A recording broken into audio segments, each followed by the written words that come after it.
అన్నమయ్య జిల్లా సంబెపల్లి మండలంలో చోటు చేసుకున్న ల్యాప్టాప్ల దొంగతనం కేసును పోలీసులు ఛేదించారు.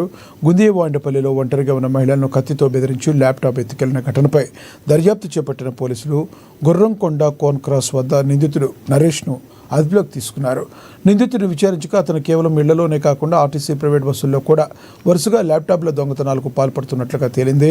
నిందితుల నుండి దాదాపుగా 15 లక్షల రూపాయల విలువైన 23 ల్యాప్టాప్లు, ఛార్జర్లు, ఒక ద్విచక్ర వాహనాన్ని స్వాధీనం చేసుకున్నట్లు జిల్లా ఎస్పీ ధీరజ్ కోనబెల్లి వెల్లడించారు. తక్కువ సమయంలో నిందితుడిని పట్టుకోవడంలో ప్రతిభ కనపరిచిన డీఎస్పీ కృష్ణమోహన్, ఇతర పోలీస్ సిబ్బందిని ఎస్పీ అభినందించారు. మహిళని ఆపి కత్తితో బెదిరించి ఆమె దగ్గర నుండి ల్యాప్టాప్ అది దొంగలించడానికి ట్రై చేసిన ఒక ఇన్సిడెంట్ రిపోర్ట్ అయింది. ఆ మేరకు మనం వర్కౌట్ చేసి ఒక నరేష్ అనే వ్యక్తిని మనం పట్టుకోవడం జరిగింది.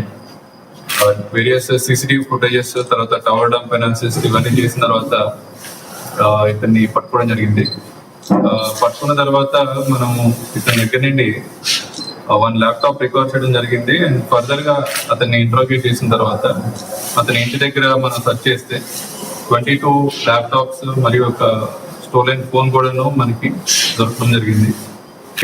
వాళ్ళని అబ్జర్వ్ చేసుకొని ఎవరైనా సరే ల్యాప్టాప్స్ కానీ ఫోన్స్ కానీ వాల్యుబుల్ ఫోన్స్ ల్యాప్టాప్స్ అయినా పట్టుకొని వెళ్తే వాళ్ళు పడుకొని ఉన్న సమయంలో ఆ ల్యాప్టాప్స్ ని తీసేసి బయటికి నియర్ బై స్టాప్ ఎక్కడైతే ఉంటుందో ఆ స్టాప్ దగ్గర దిగిపోయి ఫర్దర్ గా తిరుపతిలోని తను ఇదే క్రమంలో రికవర్ చేసుకొని మనము ఈ సీజన్ లో చూపెట్టడం జరుగుతుంది.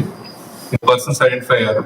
మిగిలిన 18 మందికి కూడాను మనం ఈ మ్యాక్ ఐడీస్ పెట్టుకొని మ్యాక్ ఐడి ద్వారా ఫర్దర్ రిసీవ్ ఎవరైతే యూజర్ ఉంటారో యూజర్ డీటెయిల్స్ అవన్నీ తెలుసుకొని వాళ్ళ ద్వారా మనకి మెయిన్